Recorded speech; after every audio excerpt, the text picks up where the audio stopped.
At precisely 8:30 in the morning, sunlight filtered through the lace-curtained windows of the king's bedroom in the Palace of Versailles. The scent of beeswax polish mingled with fading perfumes from the previous evening. Beneath a canopy, Louis XIV Roi Soleil, the Sun King, lay in an ornate bed, surrounded not by lovers, but by courtiers. The rituals of intimacy in this court began not in darkness, but in full daylight, under the scrutiny of dozens of watching eyes. Louis XIV did not wake alone. His bedchamber was a theater of power and hierarchy. The livre du roi, or the king's waking, was a carefully orchestrated ceremony. It was here, on a seemingly mundane morning, that intimacy and statecraft blended. Everyone from nobles to diplomats stood in a choreographed semicircle, observing the king as he stretched, sat up, and allowed his servants to assist in dressing him. His closest nobles had the honor of handing him his shirt or slipping on his stockings. But what did all this ritual have to do with sex?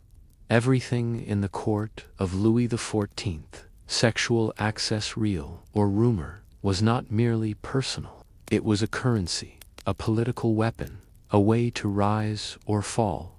The king's ability to perform as a virile monarch, to father children, to seduce and choose, was central to the functioning of the monarchy itself.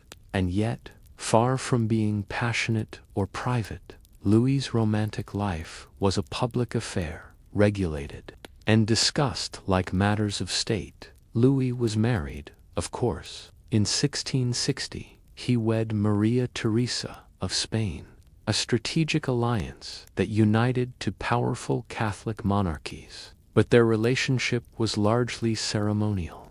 Maria Theresa bore him children dutifully, but was seldom seen as an object.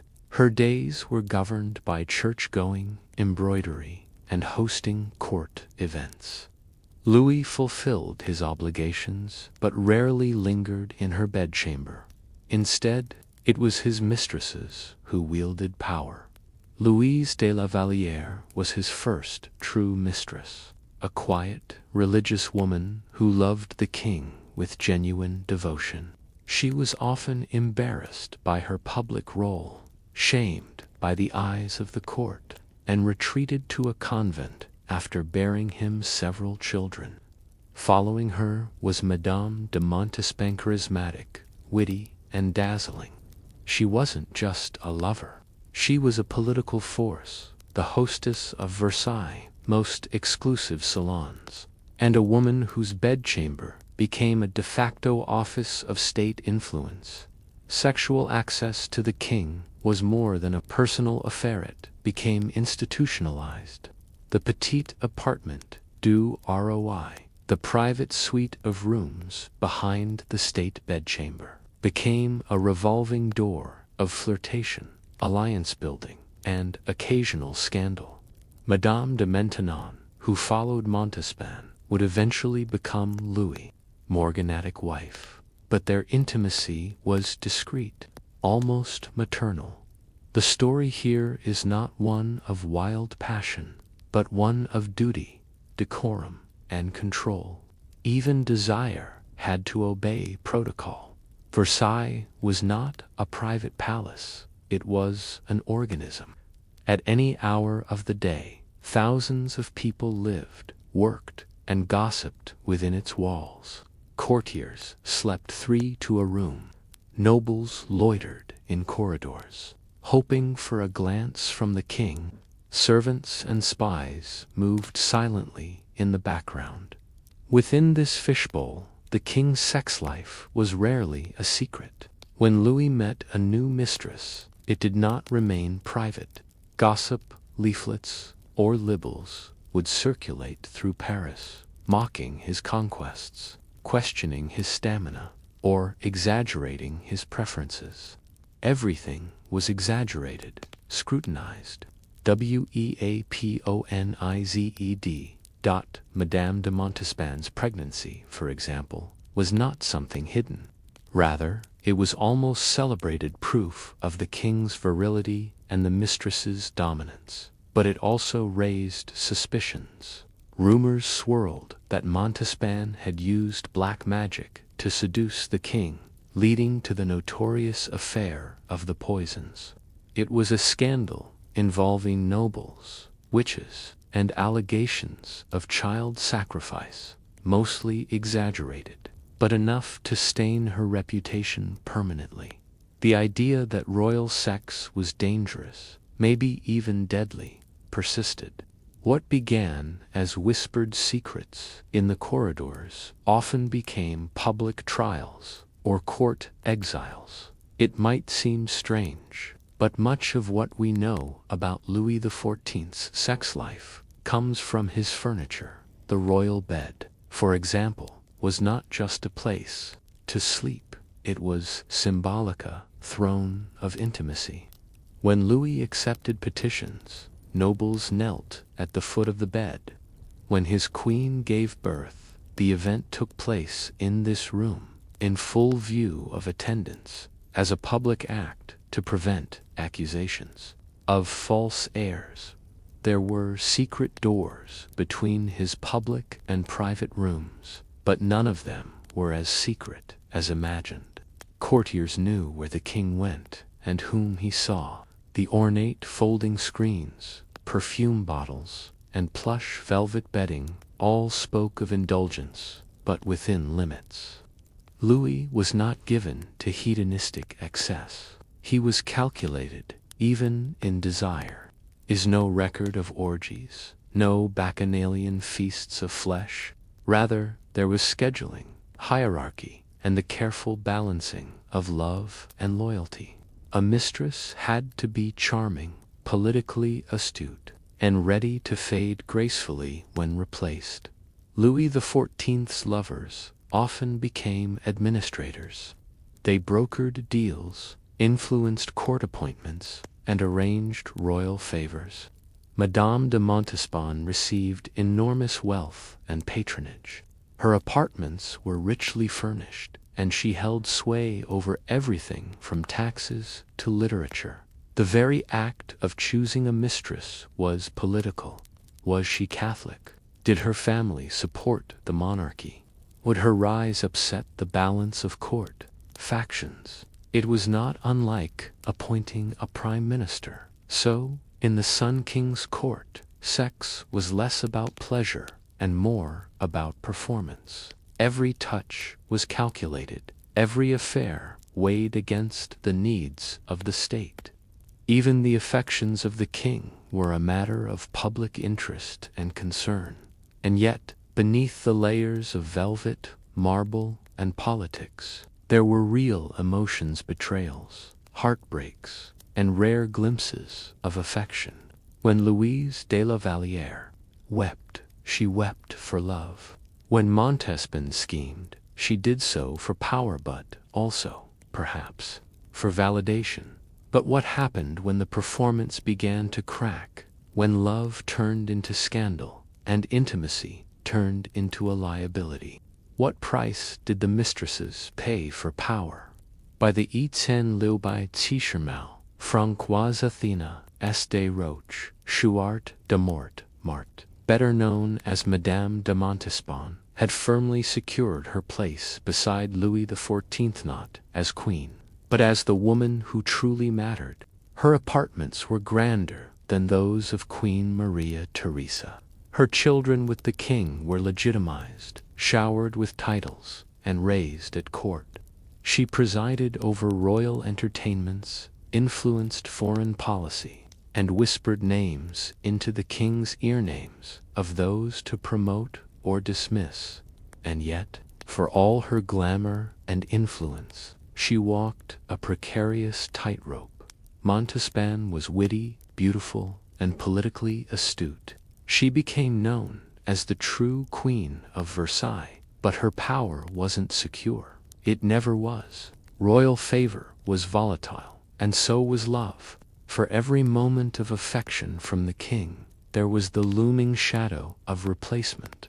Versailles was a gilded prison, and even those in favor were always looking over their shoulders. As Montespan's influence grew, so too did the resentment of her rivals and the scrutiny of her enemies.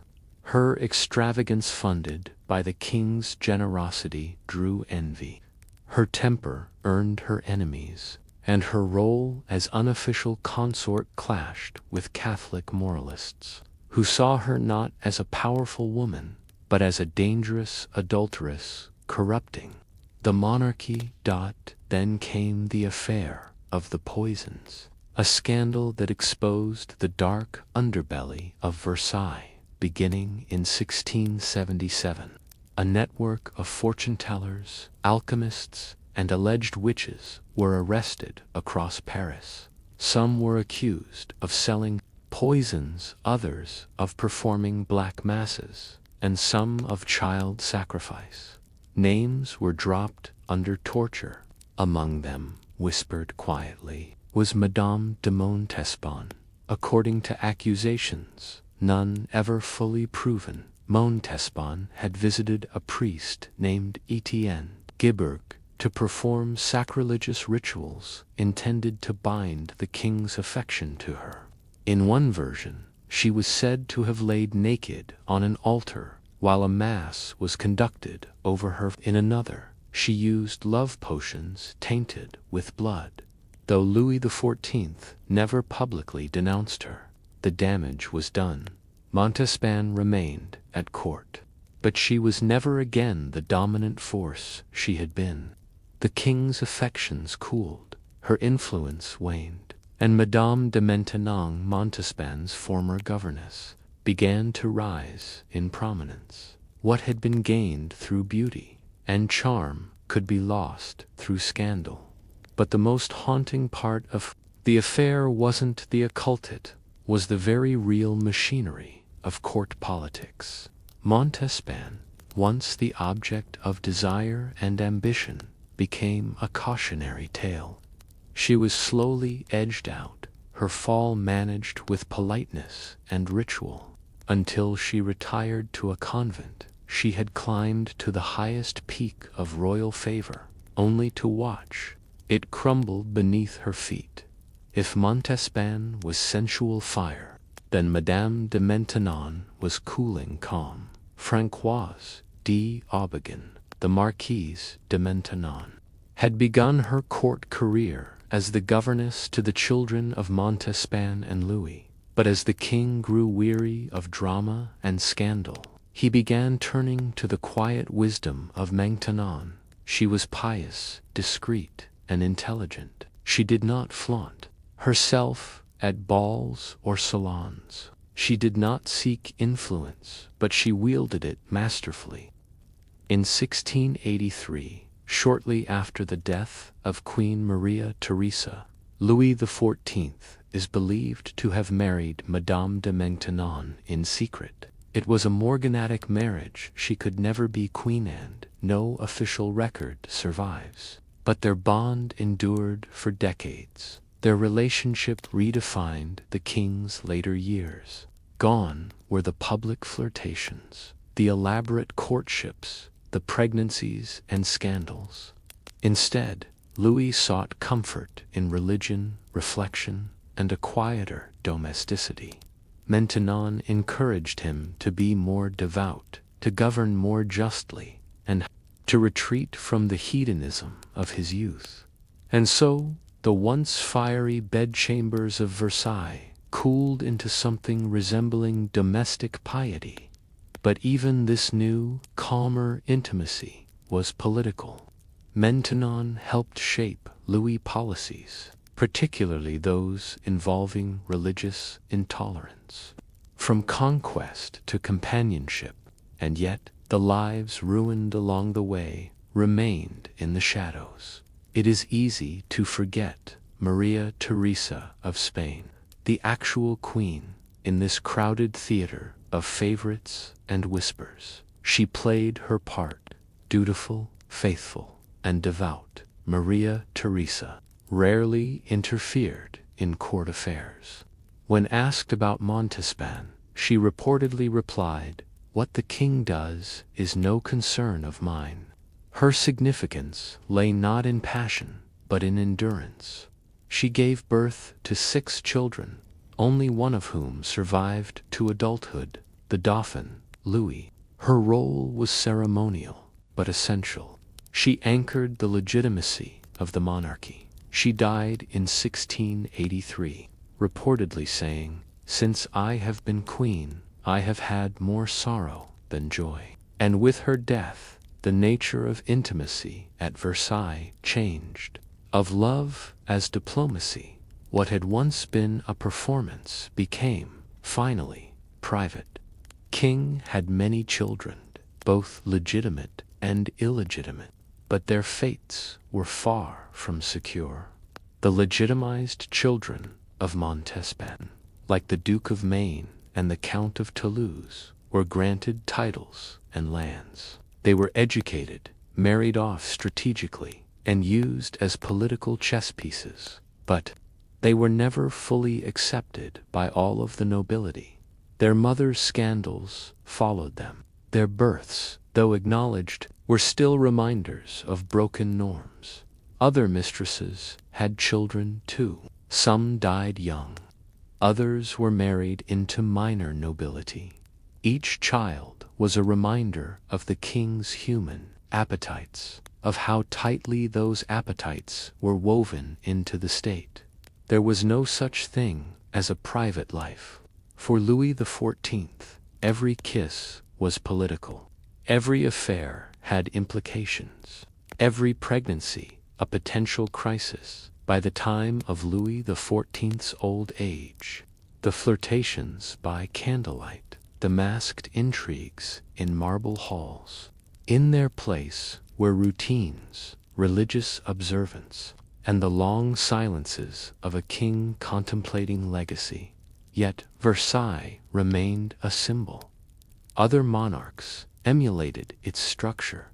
Other nobles tried to reproduce its ceremonies. The Sun King had used sex not as entertainment, but as governance. His bedchamber had been the real throne room, but there was a cost. Women were elevated, then discarded. Children were born into limbo. Queens were humiliated. Mistresses were exalted, then exiled, and in the end, the king lay dying in the same room where his morning lever ceremony had once been performed, surrounded not by courtiers, but by regret. When the Sun King finally died, what remained of the courtly rituals that defined an era? And how would his descendants navigate the legacy of love and power he left behind? By the year 1715, Louis XIV had reigned over France for an astonishing 72 years. Versailles, once alive with youth and decadence, now echoed with solemnity and age. The king, now 76, lay dying in his bedchamber at Versailles, including the infamous Lever du Roi. The walls, once witnesses to whispered flirtations and courtly power plays, now bore silent testimony to the slow decay of a monarch who had tried to control not only his state, but desire itself. His leg had turned gangrenous. He suffered from pain and fever. Yet even in his final days, Louis refused to break protocol. He received his ministers. He spoke to his heir. He gave instructions. But behind the regal facade, there were glimpses of vulnerability. At one point, he reportedly told his great-grandson and successor, "Try to remain at peace with your neighbors. I loved war too much. Do not follow me in that." There was no mention of love or of mistresses, but the legacy of intimacy, the decisions made in the secrecy of night, and the spectacle of day would echo long after his body had cooled. When Louis died on September 1st, 1715, Versailles fell into mourning. But beneath the black drapery, and solemn masses, there was relief. For decades, the Sun King's absolute rule had dictated everything, including how people loved, whom they could marry, and how they performed their personal lives in public. With his passing, a space opened for reform, for freedom. Would bring his own version of courtly desire, one marked by excess and escapism. The later park serfs, or Deer Park, where young girls were kept as royal lovers in a hidden house, would contrast sharply with Louis XIV's ordered and symbolic affairs, where the Sun King had used sex as a tool of statecraft. Louis XV would indulge it as personal visa, shift that deeply tarnished the monarchy's moral authority. But Louis XIV had already laid the groundwork: mistresses as Paperbrookers, intimacy as administration, and privacy as illusion. What he institutionalized, his successors would either expand or fumble. Louise de la Vallière spent the last 36 years of her life in a Carmelite convent, performing penance for her affair with the king. And yet, her letters suggest she never lost her love for Louis. Madame de Montespan, too, retreated to a religious life after her fall, though she remained involved in politics until her death in 1707. Her children remained at court, but her legacy was forever stained by the affair of the poisons. Madame de Maintenon, Louis' lath and secret wife, outlived him by 4 years. She retired to the Maison Royale de Saint-Louis, a school for impoverished noble girls she had founded. She died in quiet obscurity in 1719, having once shaped the king's most intimate decisions. Their stories were not fairy tales, but cautionary tales. The closer one got to the Sun King's bed, the more one risked burning. Versailles itself became a mausoleum of vanished passions. The bedchambers remained, the gilded beds, the secret doors, the whispers, but the people who once brought life to those rituals were gone. Louis had built, during his life, desire as governance. The layout of Versailles was designed to reinforce hierarchy, control access to the king, and allow no moment sexual or political to go unwitnessed. From the Queen's wing to the Dauphin's apartments to the petty apartment du Roi, everything was designed to funnel power through intimacy. The architecture was both sensual and strategic, but buildings, like people, decay.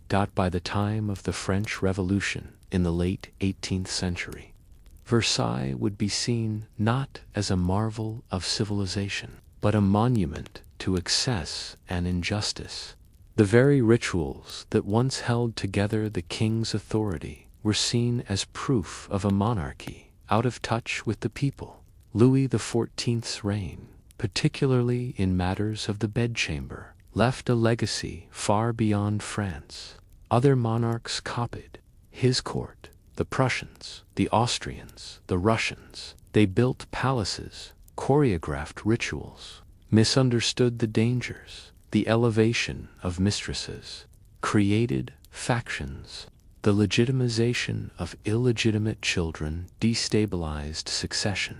The suppression of queens led to dynastic crises, and the scandalization of love through rituals, gossip, and surveillance poisoned the very heart of monarchical legitimacy. By the 1780s, as Marie Antoinette faced her own public humiliations over her false sexual escapades, the damage was done. The monarchy had been transformed into a soap opera, and the people were no longer entertained.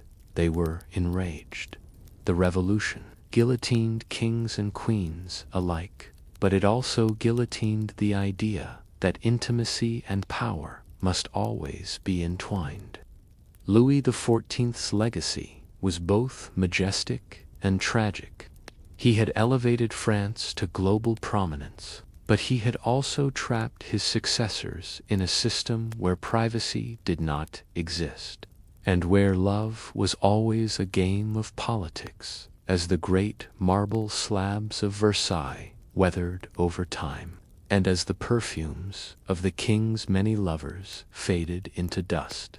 One truth remained. The Sun King used his bed not only to rest, but to rule. His lovers were diplomats. His affections were policies. His scandals were state secrets. And yet he was still a man. Perhaps his greatest achievement was also his greatest mistake, convincing the world that a king could be both a lover and a god, and that the line between bedroom and throne could be drawn with a velvet rope.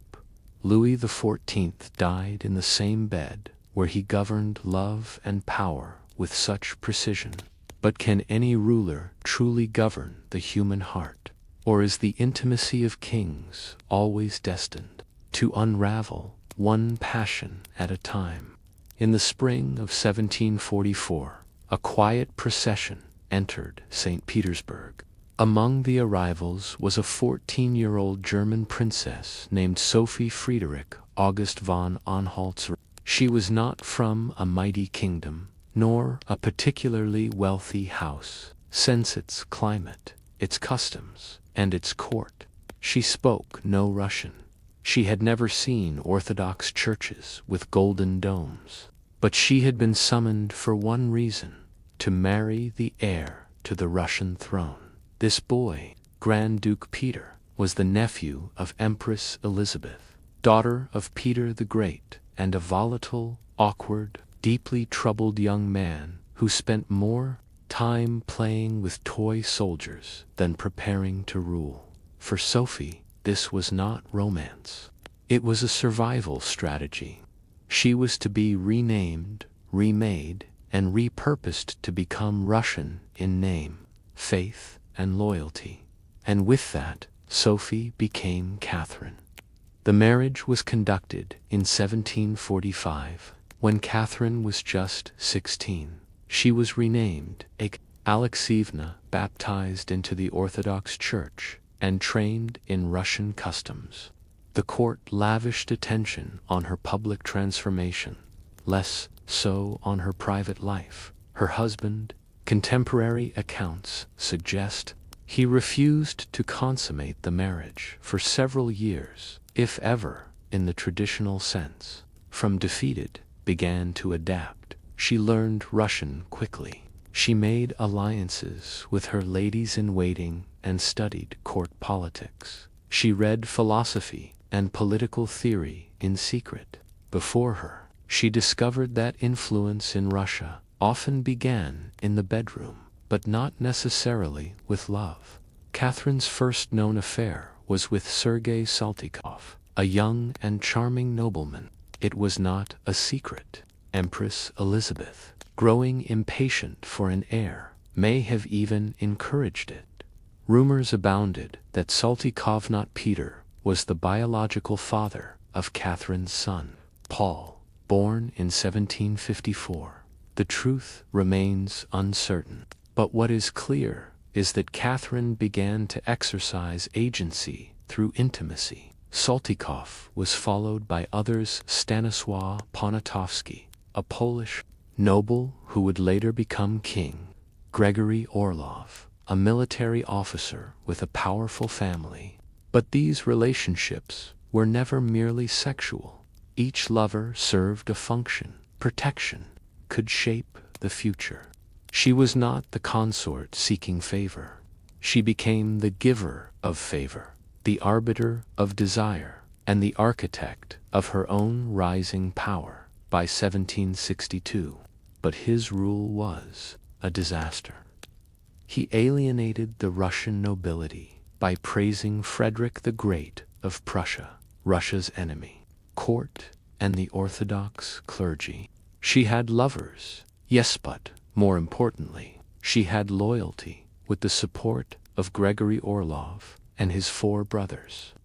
Catherine staged a palace coup in July 1762. She appeared in full military uniform before the troops in St. Petersburg, declared herself sovereign, and received their ovation. Peter was arrested, forced to abdicate. She had mastered the politics of the bedroom, corresponding with Voltaire, Diderot, and Montesquieu.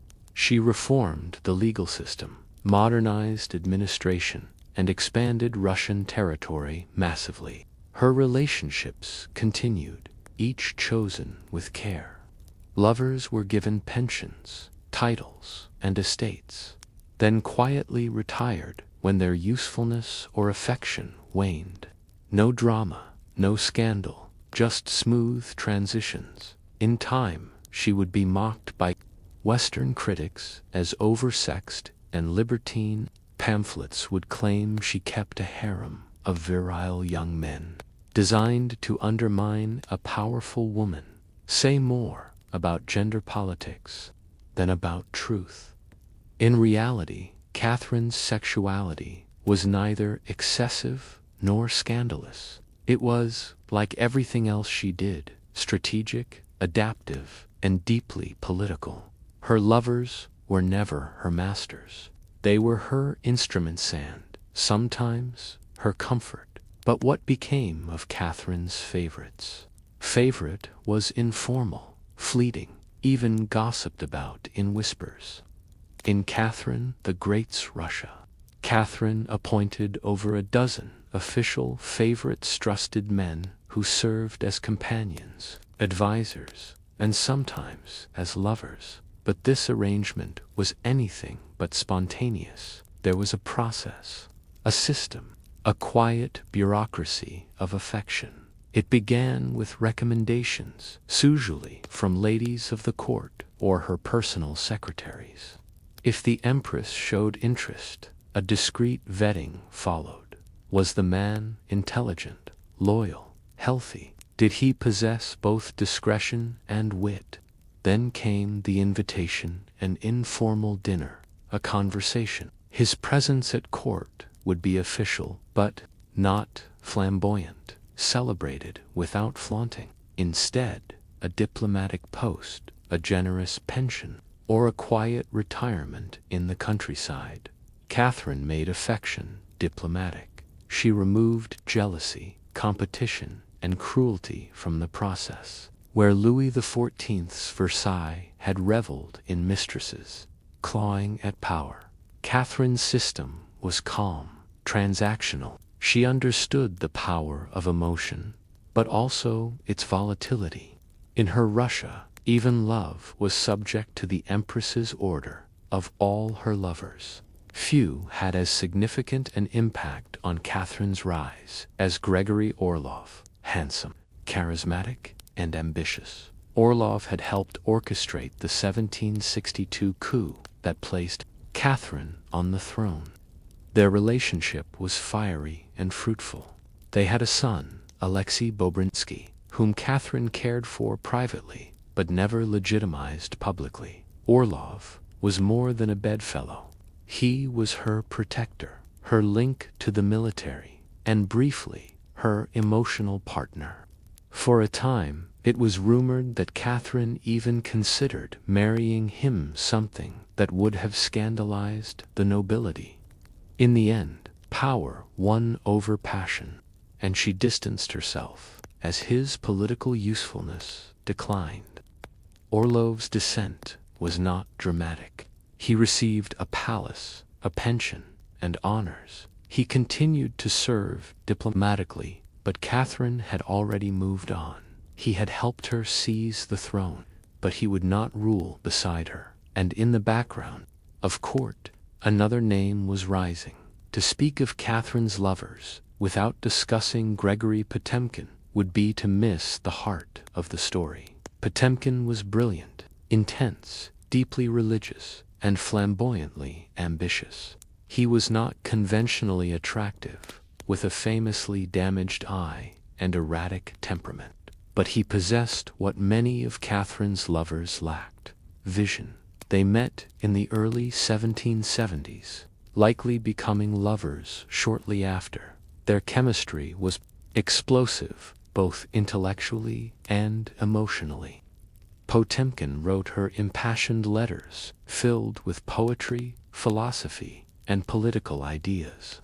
He was a strategic genius, a skilled general, and a master administrator. Most historians agree that sometime around 1774, Catherine and Potemkin were married in a secret ceremony. It was never publicly acknowledged, and it held no legal weight, but it bound them in a way none of her other relationships had. They referred to each other as husband and wife in their letters. Potemkin was not replaced when their romantic relationship cooled. Instead, Catherine created a new arrangement. He became her most trusted advisor.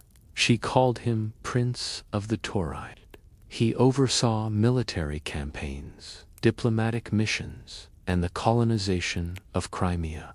He even helped select her future favorites, choosing men who would not threaten his position. This was no ordinary royal affair. This was a partnership in empire.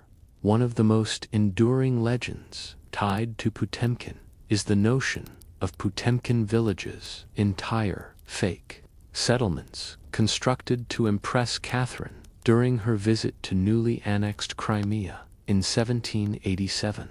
According to the tale, Potemkin had workers erect painted facades of prosperous towns and paraded happy peasants before the empress as she passed by in her barge. The implication was that he deceived her, offering a Potemkin reality for the benefit of the monarch's ego. But modern historians question this account. There's little evidence that the deception was so elaborate. Most likely, Potemkin did beautify key areas and choreograph the journey carefully, but the core infrastructure projects were real. He built roads, ports, and towns. He truly believed in transforming Russia's southern territories into an imperial jewel. Whether the villages were real or theatrical, the message was clear. Love and power were inseparable in Catherine's court, and Potemkin blended the two masterfully. Catherine saw herself as a philosopher queen, embracing Enlightenment ideals. She abolished torture, attempted legal reform, and corresponded with the likes of Voltaire and Diderot. But her embrace of Enlightenment came with limits. She tolerated no dissent. Surveillance was constant. Personal letters were read. Noble families were kept close and watched carefully. Even her lovers, though pampered, were subject to scrutiny. In this ecosystem, intimacy was a tool, and secrets were currency. The Empress knew everything, and yet Catherine maintained a surprising level of privacy regarding her emotions. Her letters to Potemkin reveal a woman capable of deep affection, loneliness, and yearning. But to the outside world, she remained composed, reserved, and regal, even at the height of her emotional relationships. Catherine never relinquished control. Unlike Western courts that shamed or punished royal women for love affairs, Russia under Catherine evolved a unique attitude. Her relationships, though whispered about abroad, were largely accepted at home. Part of this came from her own image-making. Catherine presented herself not as a seductress, but as a mother to the nation. She emphasized her intellect, her hard work, and her devotion to Russia. Her personal life, carefully curated, was rarely allowed to interfere with statecraft. Indeed, she ruled more effectively than most of her male predecessors. Her empire expanded, her economy modernized, her cities flourished. So when she kept a young lover at court, say Platon Zubov, her final favorite, who was 40 years her junior, it was not scandal, it was expected. It was the system working as designed. And yet, even in this elegant machinery, of courtly affection, there were cracks, moments when power faltered and emotion bled through the surface. What happened when the Empress of all Russia, so practiced in managing men and power, faced the end of her reign, the final favorite? Who would outlive her? In the final decade of her life, Catherine the Great, now in her 60s, turned her affection to a man more than 40 years, her junior young nobleman named Platon Zubov. He was strikingly handsome, soft-spoken, and more decorative than dangerous. Introduced to the Empress by a mutual courtier in the early 1790s, Zubov rapidly became her newest favorite, much to the consternation of ministers and nobles alike. Yet, he lacked the qualities of her former companions. He was no Potemkin, no Orlov. He held no battlefield brilliance, no philosophical flair.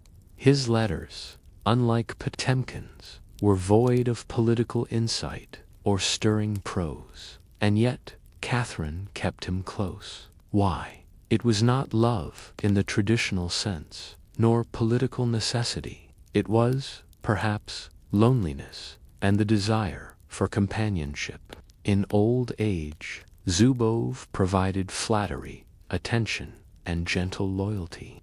He filled the space once occupied by intense passions and strategic partnerships with something softer, something easier. But his presence also revealed something deeper. Even the most powerful woman in Europe could not escape the need for human closeness. Even she, Empress of all Russia, sovereign of vast lands, master of her court, she may have glimpsed the warmth denied to her. In the cold corridors of power, by 1796, Catherine had ruled Russia for 34 years. Her empire stretched from the Baltic to the Black Sea. She had modernized cities, codified laws, built hospitals, funded art, and expanded education. But she had also faced rebellions, crushed dissent, and allowed the institution of serfdom to deepen. In her final years, Catherine's health declined slowly. She remained mentally sharp, continuing to write memoirs, issue decrees, and manage foreign policy. She maintained a rigorous daily schedule, still receiving ministers at dawn and presiding over meetings in the afternoon. Then, on the morning of November 16, 1796, she collapsed in her bathroom from a massive stroke. She never regained consciousness. By that evening, the woman who had redefined Russia and her own identity was dead at the age of 67. The Empress, who had controlled her own myth, mastered her own image, and shaped the romantic politics of a vast empire, was suddenly gone. And with her death, her carefully ordered court began to disintegrate. Catherine's son, Paul I, long neglected and often dismissed, became emperor. Their relationship had been fraught. Catherine had excluded Paul from state affairs, raised his children herself, and likely considered bypassing him in the line of succession in favor of her grandson, Alexander. Paul, filled with resentment, immediately reversed many of his mother's policies. He stripped Zubov of his titles. He dismissed Catherine's ministers. He limited the rights of the nobility and sought to impose military discipline on court life. In doing so, Paul failed to understand the subtleties that had defined Catherine's rule. He saw strength in rigidity. She had found it in persuasion. He saw her lovers as scandal. She had used them as scaffolding for governance. Paul's reign would be short and turbulent, marked by paranoia and harshness. He would be assassinated in 1801. But Catherine's legacy survived him. Her reforms, her vision of empire, and even her method of ruling through emotional intelligence and personal connection. These would influence Russian governance for generations. After her death, Catherine's legacy became contested ground. Western writers, particularly those hostile to powerful women, began crafting a mythology of sexual excess. She was painted as insatiable, manipulative, and immoral. Ridiculous rumors like the infamous and false story of her death via an intimate encounter with a horse began to circulate. These tales were not just slander. They were tools of a Rossaron attempt to reduce a capable, brilliant ruler to a punchline. The same Europe that had once corresponded with her as a philosopher queen now dismissed her as a laughingstock. But history, in time, began to recover. The real woman. Modern scholars found in Catherine a leader of remarkable discipline and curiosity. She read constantly, governed tirelessly, and used intimacy not as a weakness, but as a form of diplomacy.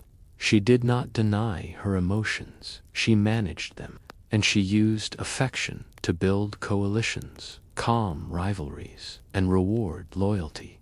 She was, perhaps, the greatest practitioner of soft power in a brutal age. What made Catherine's story unique wasn't that she had lovers. Many monarchs did.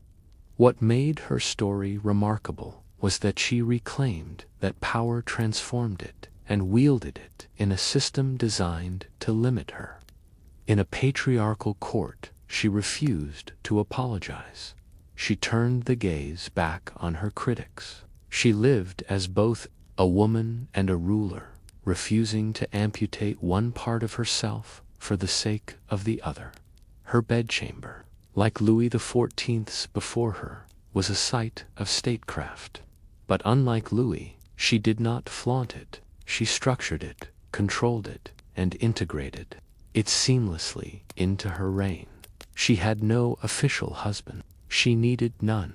She rewrote what royal intimacy could be. When Catherine was buried, she was laid beside her estranged husband, Peter III, in the Peter and Paul Cathedral in St. Petersburg. It was a symbolic act, pairing her in death with the man she had helped depose in life. But in truth, she had never shared power with him. She had taken it herself. Visitors to her grave sometimes whisper the question, who truly loved her? The answer is elusive. Was it Orlov, the co-conspirator? Potemkin, the soulmate? Zubov, the comfort? Or perhaps Catherine's greatest love was not a man, but Russia itself, country she reshaped with intellect, elegance, and extraordinary resilience in a world that sought to define her by her lovers. Catherine the Great turned the tables, using love as leverage, desire as diplomacy, and the private sphere as an extension of her power. Can history ever separate the woman from the empress, or are the two forever entwined?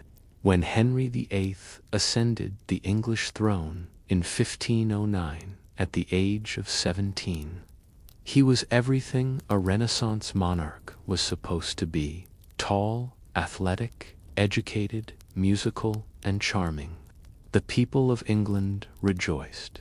Here was the Golden Prince, succeeding his father, Henry VII, a ruler more known for caution than charisma. Henry was not born to be king. That honor had belonged to his older brother, Arthur, who died young after a brief, politically arranged marriage to Catherine of Aragon, the Spanish princess whose union had solidified the Tudor alliance with Spain. Upon Arthur's death, young Henry became the new heir, and Catherine, the Dowager Princess of Wales, became both a potential liability and an opportunity. 7 years later, Henry married her. But from the beginning, marriage for Henry VIII was never just personal. It was political. And most importantly, it was about succession. Because for Henry, sex and statecraft were fused by a single, terrifying idea: the need for a legitimate male heir. Catherine of Aragon, daughter of Ferdinand and Isabella of Spain, was no stranger to dynastic pressure. As queen, she carried the expectations of two kingdoms and one religion. Her marriage to Henry was one of shared prestige and early affection. By many accounts, they were deeply in love during their early years. But over the next 2 decades, Catherine would become the tragic figure in one of history's most consequential reproductive dramas. Between 1509 and 1518, Catherine endured at least 6 pregnancies. Most ended in stillbirth or infant death. Only one child survived past infancy, Mary, born in 1516, for Henry. This was a slow-moving disaster. He believed, or claimed to believe, that a woman could not effectively rule England. The Wars of the Roses, still fresh in public memory, had demonstrated the dangers of uncertain succession. Henry began to question not only Catherine's fertility, but the legitimacy of their marriage itself. After all, hadn't she been his brother's wife? And didn't Leviticus 20:21 say that a man who married his brother's widow would be childless? This was not idle theology. It became a matter of state, and the king's bedroom became a site of national crisis. By the late 1520s, Henry was 35, Catherine was 42, and unlikely to bear more children. Henry's fears turned to desperation. If he died without a son, the Tudor line might collapse. England could fall into civil war. Everything his father had fought to secure would be lost. His personal desires began to morph into dynastic anxieties, and the solution, in his mind, became clear. He needed a new wife. Enter Anne Boleyn. Anne was not a queen, not even a noblewoman of the highest rank. She was the daughter of a courtier, educated in France, and sharp as a blade. She had previously served in Catherine's household, but by 1525 she had caught the king's eye. Unlike her sister, Mary Boleyn, who had already been Henry's mistress, Anne refused to become a sexual conquest. She withheld intimacy. She teased. She debated. She made herself indispensable, but not available in doing so. She turned courtly flirtation into political leverage. Henry became obsessed. Their letters, which survive in part, show a man intoxicated. Anne became both lover and ideological partner, pushing Henry to see their union as a divine mission, break from a barren marriage and the corruptions of Rome. But to marry her, he needed something no English king had done before, a divorce, sanctioned by the Pope. And so, what began in the bedchamber became a global crisis for the Catholic Church. Henry's request for an annulment from Catherine of Aragon was known in court as the king's great matter. It was a religious, legal, and diplomatic nightmare. Catherine refused to concede that her marriage was invalid. She swore under oath that her marriage to Prince Arthur had never been consummated, thus nullifying the Levitical argument. Her nephew, Charles V, the Holy Roman Emperor, pressured Pope Clement VII to deny the annulment for 6 years. Henry waited. He employed Cardinal Wolsey, then Thomas More, then Thomas Cromwell, to secure the divorce. But the papacy, entangled in European politics, refused to bend. Finally, Henry made his fateful choice. In 1533, against Rome's authority, he married Anne Boleyn in secret. He declared his marriage to Catherine invalid and named himself supreme, head of the Church of England, launching the English Reformation. It was a seismic shift, but at its core was a very basic concern. Henry wanted a son, and Anne was to give it to him. crowned queen in a lavish ceremony. Anne Boleyn held the hopes of a new dynasty, but her path was treacherous. She had risen by her wit and her body. Both were scrutinized by a court eager for her failure. In 1533, she gave birth to a daughter, Elizabeth. Henry was disappointed but hopeful. More pregnancies followed, but none resulted in a living son. Anne's personality, once magnetic, now grated. Her enemies multiplied. Her failure to bear a son was seen as betrayal. By 1536, Henry was tiring of her, just as he had once tired of Catherine when Anne miscarried a male fetus that year rumored to have been round 15 weeks. Sealed her fate.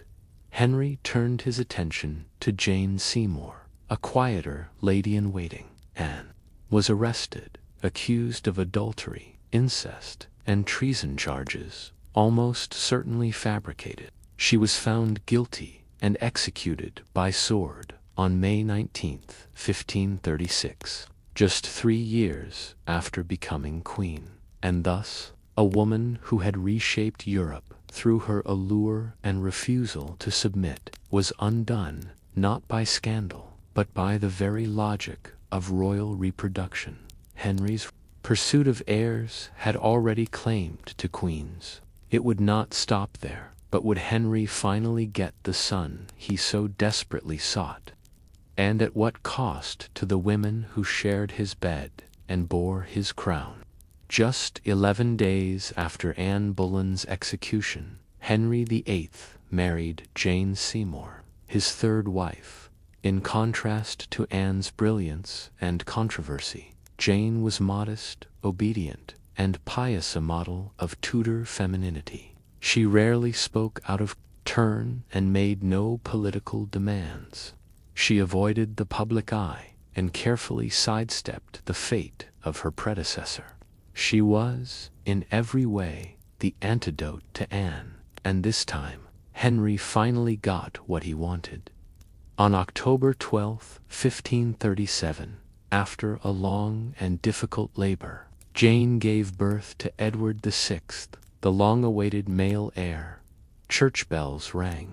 Bonfires were lit. Henry wept with joy. He had his son, but Jane would pay the price. 12 days after childbirth, she died of postnatal complications, likely puerperal fever, common cause of death in an age without antiseptic practice. Henry was devastated. Jane was the only wife he buried beside himself, and he would refer to her in later years as his true wife. Yet their entire marriage had lasted just over a year in the machinery of Tudor succession. Jane had succeeded where Catherine and Anne had failed. Her reward, death, sainthood, and a role in Henry's idealized memory. This tragic outcome solidified a cruel reality. In Henry's court, queens were not lovers. They were reproductive instruments. Their value was counted not in companionship or counsel but in sons. With Edward born and Jane dead, Henry entered a period of mourning. But the kingdom still needed stability and, ideally, more sons. Henry's advisors urged him to remarry.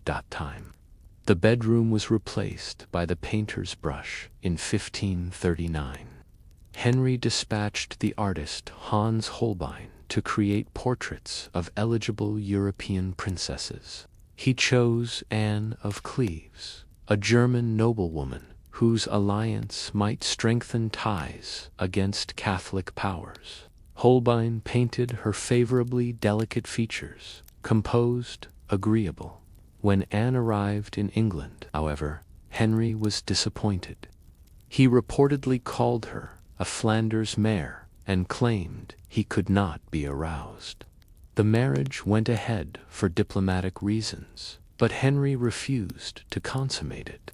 Within 6 months, the union was annulled on grounds of non-consummation and mutual consent. and unwisely did not protest. She accepted the separation, was granted a generous settlement, and lived comfortably in England as the king's sister. For the rest of her life, she was one of the few women in Henry's life to escape unscathed because she did not resist him.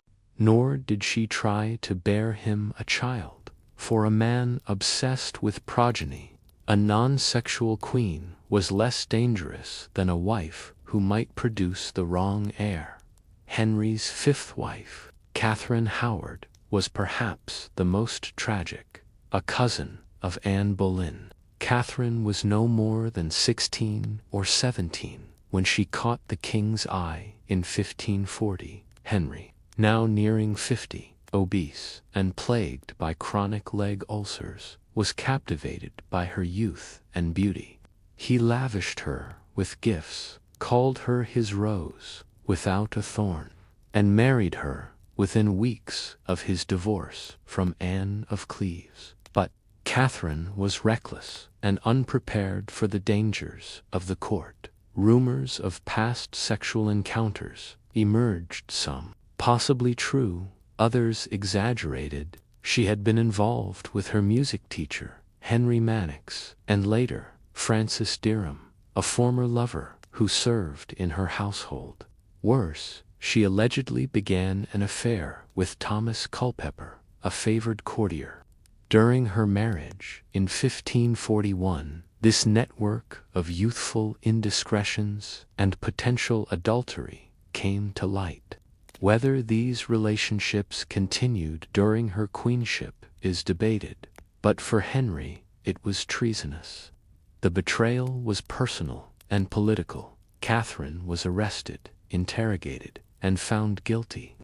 On February 13, 1542, she was executed at the Tower of London. She was not the first woman to die for failing to meet the king's expectations, but her case was especially brutal. Catherine had never wielded real power.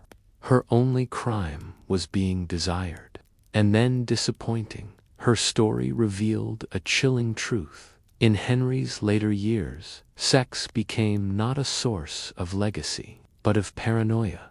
By 1543, Henry had married Catherine Parr, his sixth and final wife, twice widowed, and highly educated.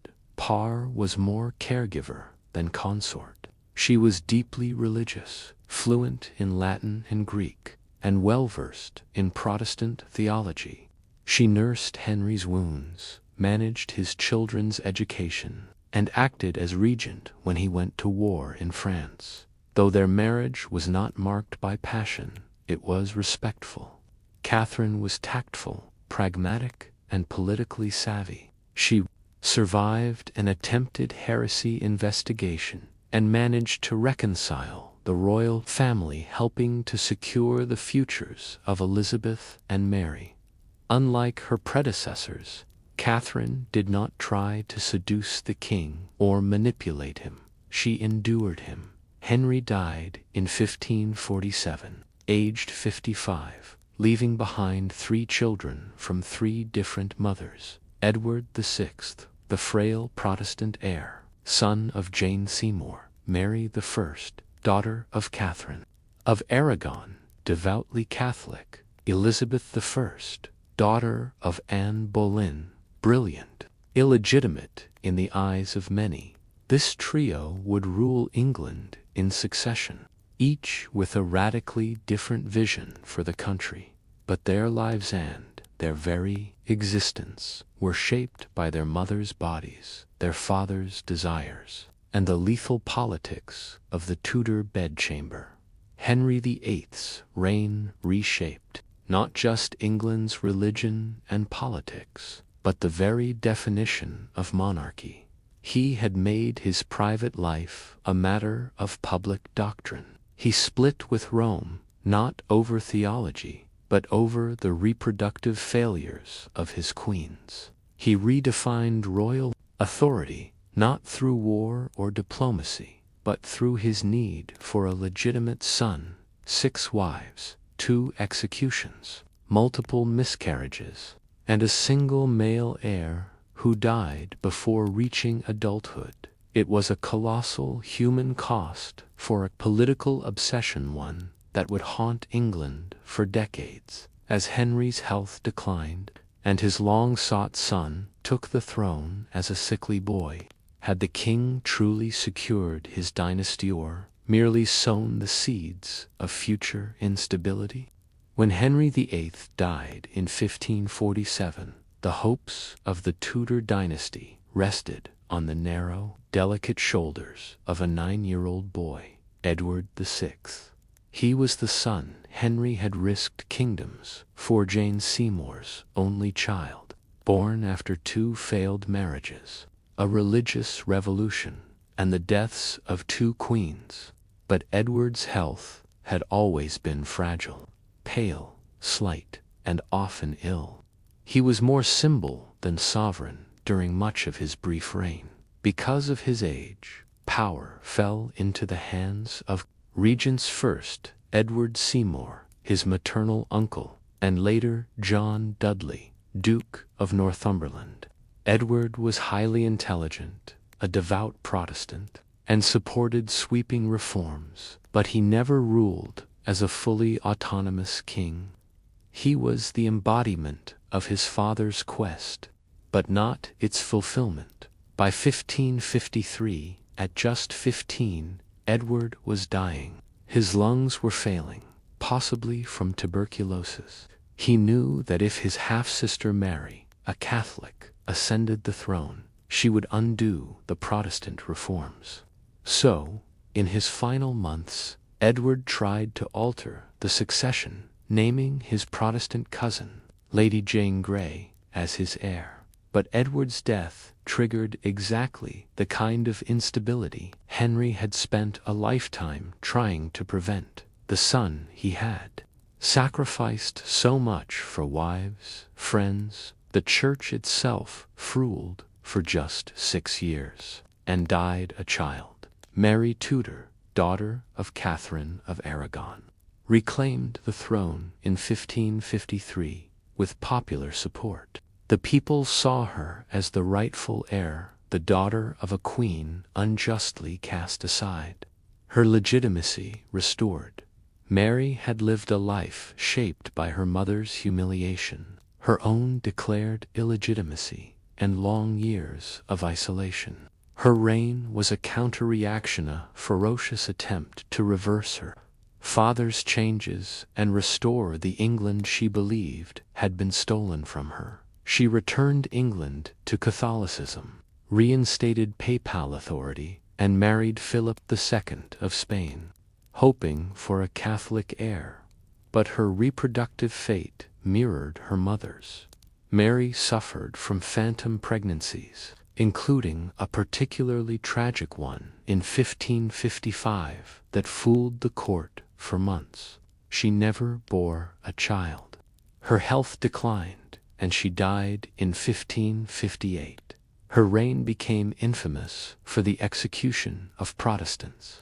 Over 280 people burned at the stake, earning her the posthumous nickname Bloody Mary.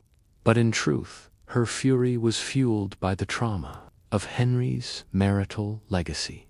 She was the daughter of a discarded queen, ruling a country shaped by her father's romantic and religious upheaval. Her inability to produce an heir ended her line forever. When Elizabeth, daughter of Anne Boleyn, took the throne in 1558, she was considered by many to be illegitimate. Henry had declared Anne's marriage void and Elizabeth's birth unlawful. Her early years were marked by scandal, suspicion, and near execution under Mary's reign.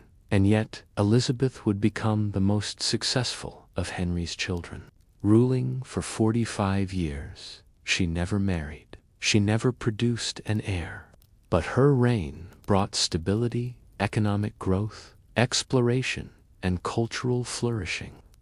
Under her leadership, England defeated the Spanish Armada, launched the first colonial ventures, and became a dominant Protestant power.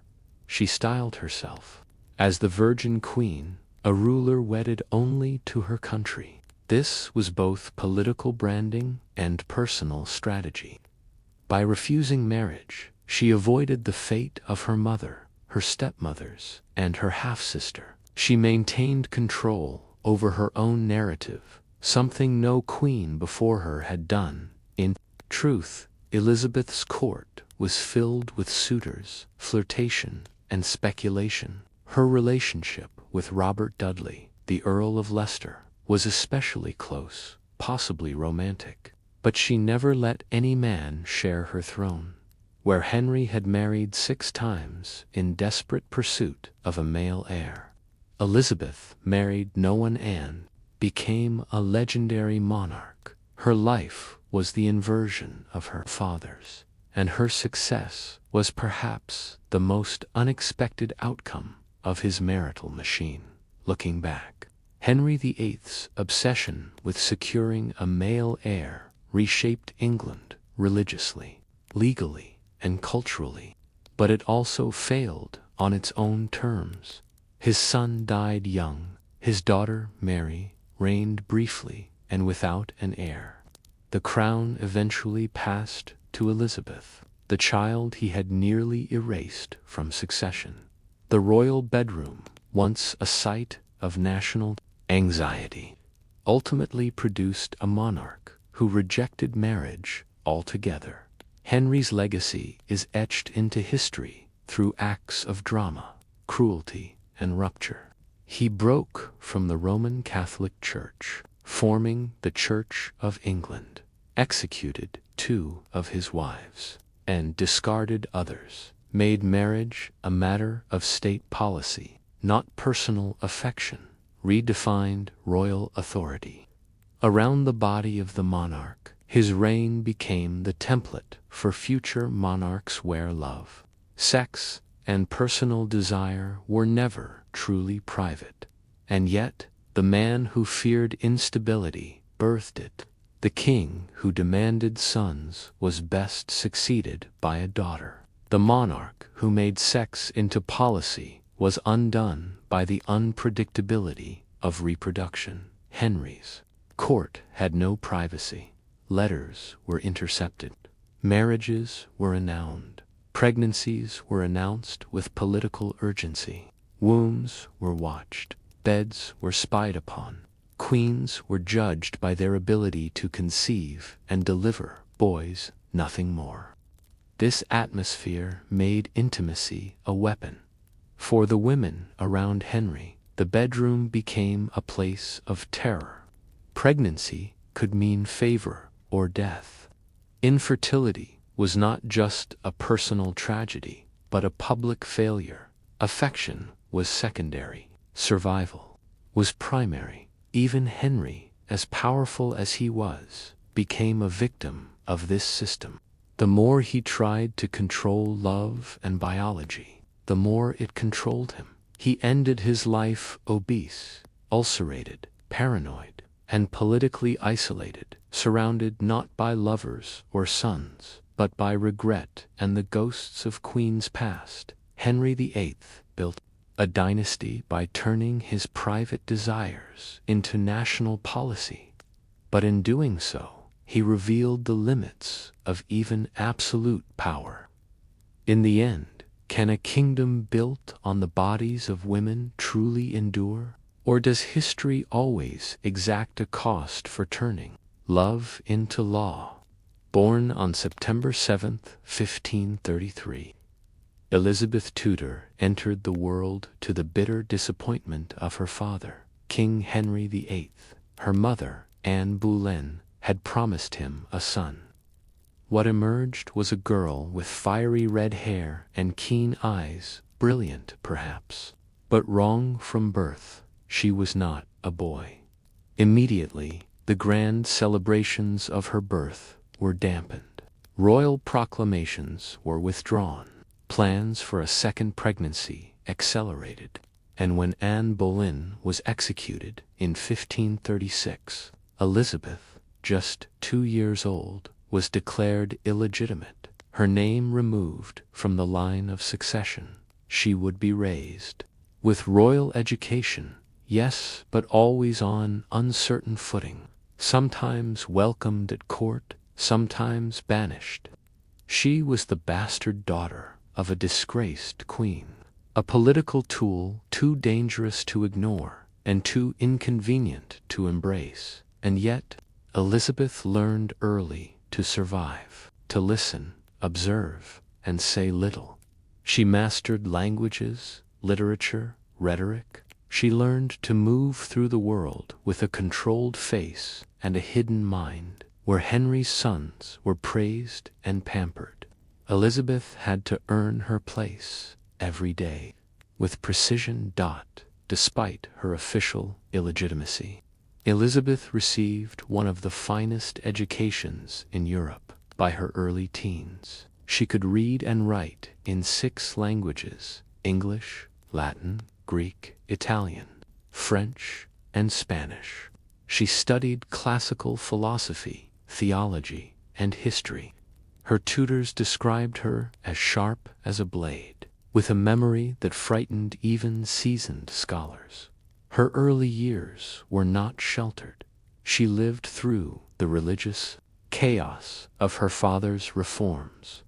She saw stepmothers come and go, Jane Seymour die in childbirth, Anne of Cleves cast aside, Catherine Howard executed for adultery, Catherine Parr becoming both protector and political instructor. It was during Parr's time that Elizabeth began to understand the danger of intimacy in power.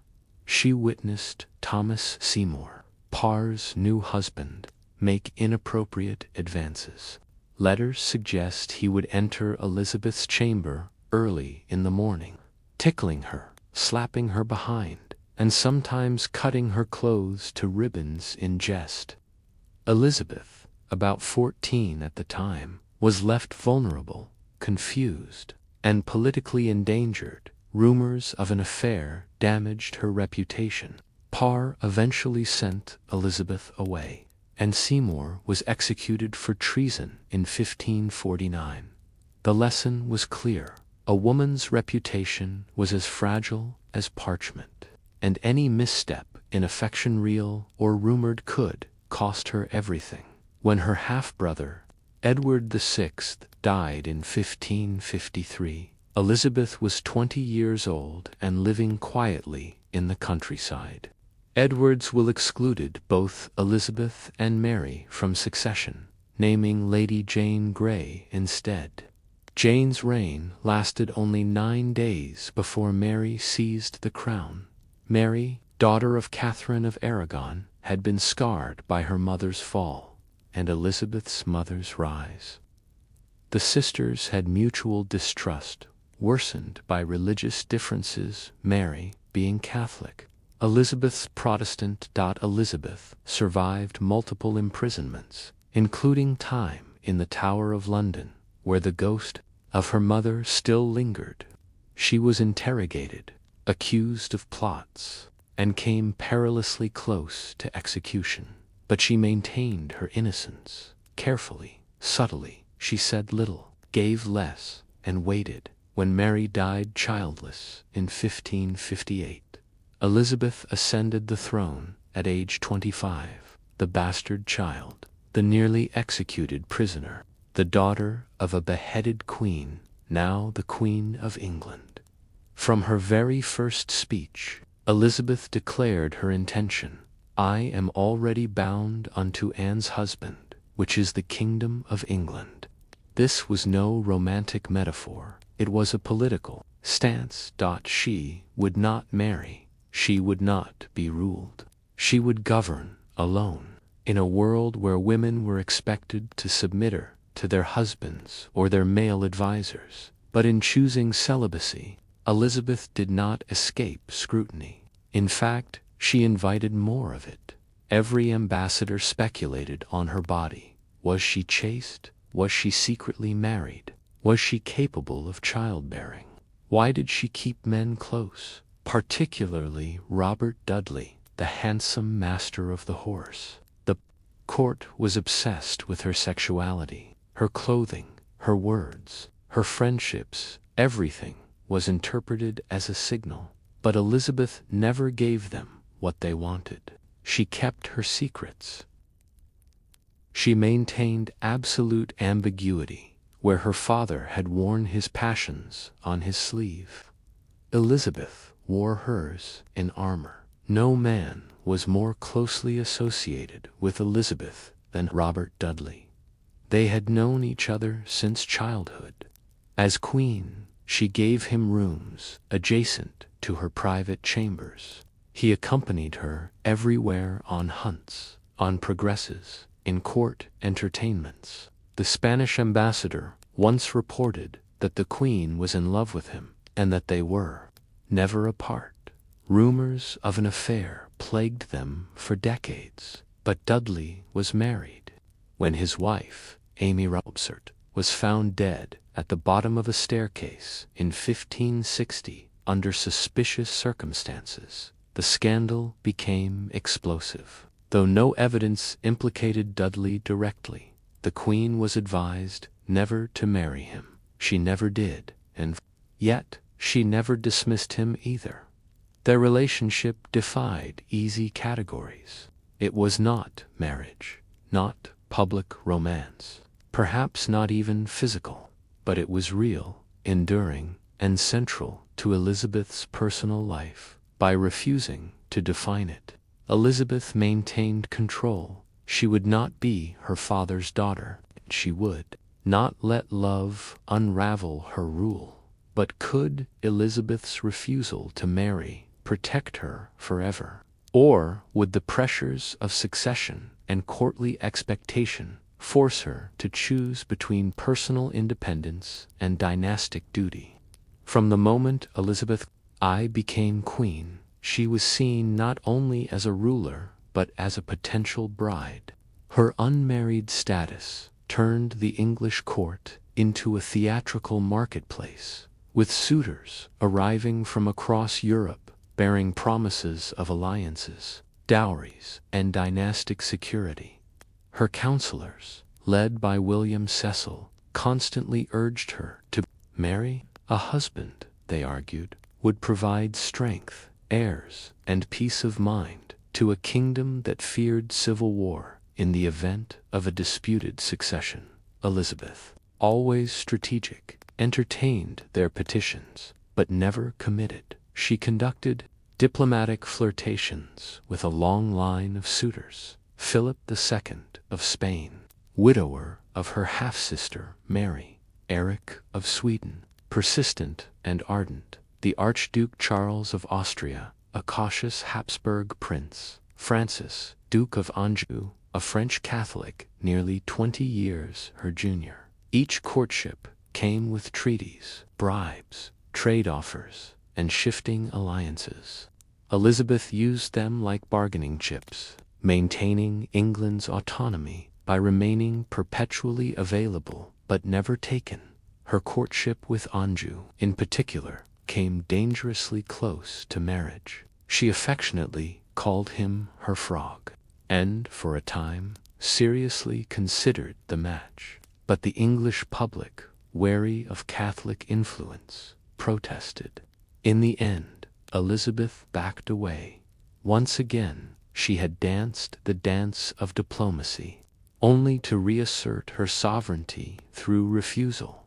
Marriage was power, but so was its absence. With every year, Elizabeth remained unmarried. The question of succession became more urgent and more volatile. If she died childless, who would inherit the throne? The most prominent claimant was Mary Stuart, Queen of Scots, a Catholic with Tudor blood through her grandmother, Margaret Tudor, Henry VIII's sister. Mary, beautiful and charismatic, was everything Elizabeth was not. Married 3 times, openly passionate and Catholic. Mary had been Queen of France, Queen of Scotland, and eventually imprisoned in England after a series of political missteps and violent scandals, including the murder of her second husband and her marriage to his suspected killer to Catholic Europe. Mary was the rightful Queen of England, and Elizabeth the Heretic, us URPER.2 Elizabeth. Mary was a living threat, a woman whose womb could produce rival claimants to her crown in 1586. After years of imprisonment and growing pressure from her advisors, Elizabeth finally signed Mary's death warrant reluctantly, and with emotional turmoil, Mary was executed in 1586. No move that eliminated a threat but cast a shadow over Elizabeth's image. She had killed a fellow queen, a cousin, a symbol of Catholic hope. It was an act of political necessity, but also a deeply personal one. Elizabeth had long defined herself in opposition to Mary, in restraint, in discipline, in chastity. By ending Mary's life, Elizabeth reinforced her claim, but lost a mirror of what she might have been over time. Elizabeth transformed her celibacy into ideological iconography. She was no longer merely unmarried. She became the Virgin Queen, a symbol of national purity, divine favor, and sacred independence. Painters depicted her surrounded by symbols of chastity, pearls, moons, lilies. Writers praised her body not as sensual, but untouched and immortal. Poets like Edmund Spenser presented her as Gloriana, the fairy queen, otherworldly, ethereal, beyond the reach of mortal men. This was not just image-making, it was political defense. By claiming the status of a virgin, Elizabeth eliminated questions of scandal. No lover could threaten her authority. No child could divide the realm. No husband could seize control. Her body became a national artifact, married to England, not a man. She even declared, "I am married to a husband that is the kingdom of England." But this image came at a cost. Elizabeth, in private, was often lonely. Her letters reveal tenderness toward Robert Dudley, grief over his death in 1588, and continued warmth toward his stepson, Robert Devereux, the Earl of Essex, who would later betray her. She called her courtiers "my boys," "my eyes," "my loves," terms of endearment that echoed intimacy, but always stopped short of actual claim. To rule alone meant to live alone. Elizabeth's image was inviolable, but it was also isolating. As Elizabeth aged into her 60s, the world around her changed. Her face, once painted in radiant youth, was increasingly masked in layers of white lead. Her hair, once golden, became a wig. Her court remained deferential, but whispered behind closed doors. The most dangerous of these whispers emerged around Robert Devereux, the Earl of Essex, a charismatic nobleman more impulsive than wise. Elizabeth doted on him, granted him military commands, and tolerated his arrogance longer than was politically sound. But Essex grew reckless. After military failures in Ireland and open disobedience, he returned to England uninvited. He burst into the Queen's bedchamber while she was undressed, and without makeup, a shocking breach of protocol and privacy. Soon after, he launched a failed rebellion. Elizabeth had him arrested, tried for treason, and executed in 1601. She had once called him "my sweet Robin." Now he was a traitor. The Virgin Queen had loved, but always on her own terms. And when that balance was broken, even love could not save a man. By the final years of her reign, Elizabeth had no direct heir. She had outlived all serious marriage prospects. Her health declined, her trusted advisors died one by one, and the weight of 44 years of rule bore down on her. When she died in 1603, she left no child, no named successor.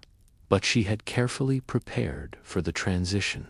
The throne passed to James VI of Scotland, son of the executed Mary, Queen of Scots, uniting the crowns of England and Scotland for the first time. Ironically, the son of the woman Elizabeth had killed would now rule as James I of England. It was an ending neither violent nor chaotic, but quiet. Elizabeth died peacefully at Richmond Palace, having never married, never lost a war, and never shared her throne. She left behind a country transformed in ruling alone. Had Elizabeth preserved her crown, nor had she doomed England to dynastic uncertainty in a fragile peace held only by her singular will. By the early spring of 1603, Elizabeth I was nearing the end. Her once vibrant court had grown quieter, more reverent, and increasingly anxious. She had ruled England for 44 years, longer than any monarch before her, and she had done so without a husband, without a child, and without ever fully sharing her private self. Now, the Virgin Queen was frail, sleepless, and increasingly withdrawn. She refused her physicians. She would not lie down. For days, she stood or sat silently, wrapped in heavy robes, her fingers tracing the jeweled rings she had once used as emblems of power. Her legendary wit and fire had dimmed. Those closest to her said she seemed haunted, perhaps by ghosts of old lovers, fallen favorites, or by the weight of decisions that could not be unmade. She had kept her secrets her entire life. Now she was slipping into a place where even secrets could not follow. On March 24th, 1603, at Richmond Palace, Queen Elizabeth died. She was 69 years old, and in that moment, an era ended. What did Elizabeth feel in those final weeks? Regret, peace, triumph? She never said. She left no personal confession, no diary, no final letter to England. Her privacy, which she had fought to preserve for decades, remained intact even in death. But her life speaks volumes. She had witnessed her mother, Anne Boleyn, rise and fall in a storm of passion and politics. She had seen queens discarded for failing to produce sons, and others executed for imagined betrayals. She had been labeled a bastard, imprisoned, and nearly killed. She had learned early that women's bodies were battlegrounds for religion, for succession, for national identity, and so Elizabeth crafted a different path. She chose celibacy, not as abstention, but as strategy. By refusing to marry, she denied foreign powers control, prevented noble factions from forming around a consort, and avoided the lethal dangers her predecessors had faced. She became a symbol instead of a wife. It was not the absence of sexuality, but the mastery of perception. By withholding her body, she reclaimed authority over it. She was the subject, not the object. Elizabeth left no heir, and yet she left something far more enduring, an England transformed when she came to the throne. England was divided by religion, threatened by invasion, and overshadowed by greater European powers. When she died, it was a unified, confident, and culturally vibrant nation. She had survived plots, wars, rebellions, and betrayals, not because she was emotionless, but because she was emotionally disciplined. She loved carefully, ruled strategically, and spoke to her people with unmatched rhetorical grace. Her final speech to Parliament, often called the Golden Speech of 1601, captured the intimacy she had cultivated with her subjects. You have had, and may have, many mightier and wiser princes sitting in this seat. Yet you never had, nor shall have, any that will love you better. In this speech, she revealed the romance of her reina love, not for one man, but for her country. She had rejected marriage, but not connection. She had no children, but mothered a nation. When news of her death spread, the country wept, despite being childless. She was referred to in almost maternal terms, Gloriana, Mother of the Church, Mistress of the Seas. Her funeral was a grand procession through the streets of London. Mourners lined the roads, many dressed in black, others in deep red, the Tudor color. Her coffin, draped in white velvet and topped with a lifelike effigy, was carried through the city on a massive wooden chariot drawn by horses.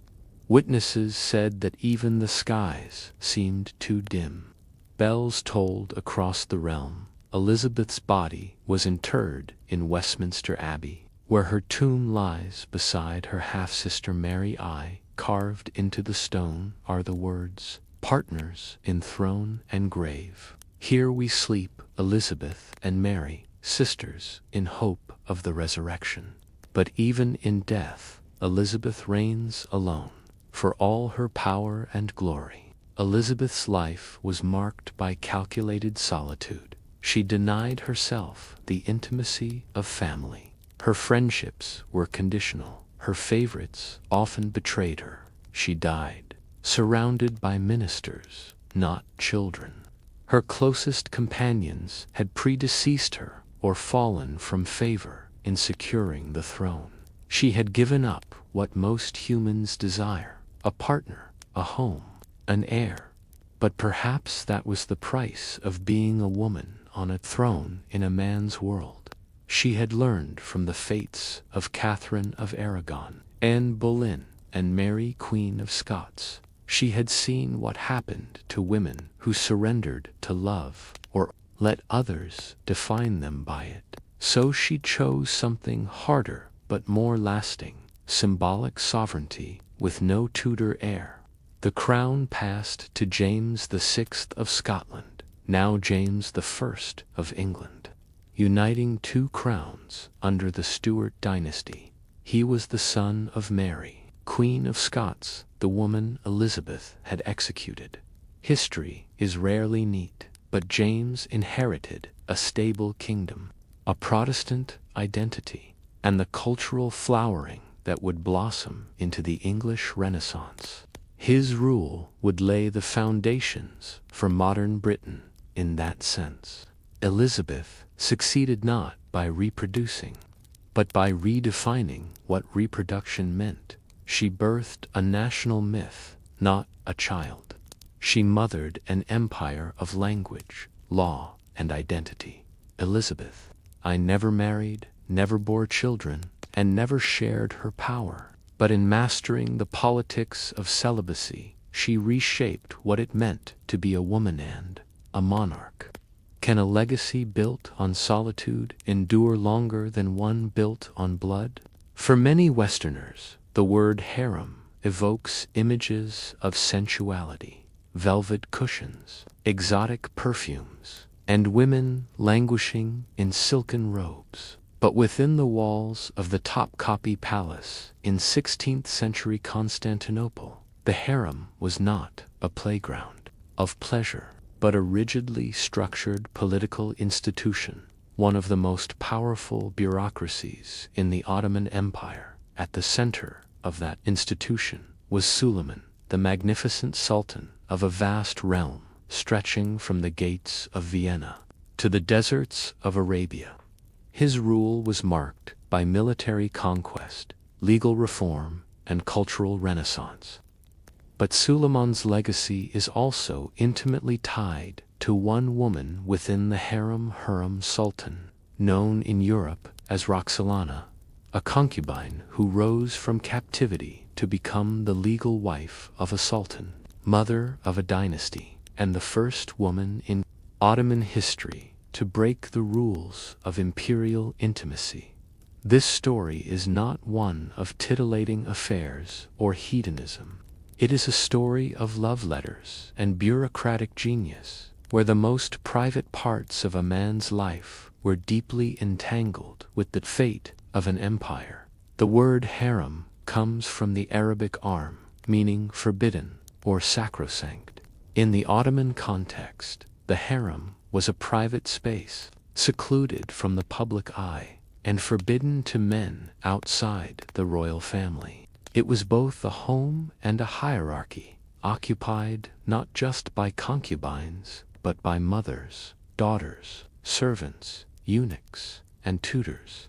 Far from being idle, the women of the harem were trained, often from a young age, in languages, music, poetry, politics, and diplomacy. Many had been brought from conquered territories. Christian girls from the Balkans or Circassian regions converted to Islam and absorbed into the imperial system. At the top of this hierarchy stood the valid sultan, the sultan's mother, who wielded enormous influence in matters of succession, marriage, and court appointments. Sexual access to the sultan was not random. It was carefully managed, with visits scheduled and monitored. No woman in the harem saw the sultan casually, and for centuries, no concubine was ever married to the sultan. Their children, particularly sons, were raised to be future governors. Rulers in training sent out to provinces to learn administration, often under the supervision of their mothers. Women were not wives. They were political instruments until harem. Harem sultan's origins are uncertain. She was likely born in the early 1500s in what is now modern-day Ukraine, perhaps the daughter of an Orthodox priest, and captured in a Tatar slave raid. Like many young women taken by force, she was brought to Istanbul, trained in the harem, and given a new name, harem, meaning the cheerful one. But unlike the others, harem stood out. She was intelligent, witty, and possessed a fierce charisma. She composed poetry, played music, and quickly rose in the harem's internal rankings. By 1520, she had attracted the attention of Suleiman, the newly crowned sultan. Their first child was born soon after. Traditionally, concubines who bore sons were retired from the sultan's bed and sent with their children to the provincesa policy, designed to prevent any one woman from gaining too much influence at court. But Suleiman broke tradition. He kept harem close, continued visiting her, and had 5 more children with her, an unprecedented deviation from court customs. And then, in a move that stunned the empire, he married her. It was the first time in centuries that a sultan had taken a wife from the harem. Harem was no longer just a concubine. She was sultan's consort, a legal spouse, and a political force. We know much about the relationship between Suleiman and harem because of their surviving correspondence.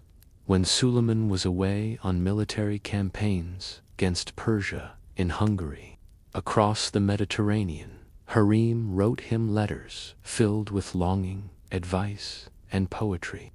In one, she calls herself his slave, his companion, and his poor child, appealing to his affection while offering political observations about palace matters. Suleiman, too, wrote poems under the pen name Mohibi, meaning the lover. In one verse, he says, "My wealth, my love, my moonlight, my most sincere friend, my confidant, my very existence, my sultan, my one and only love, ...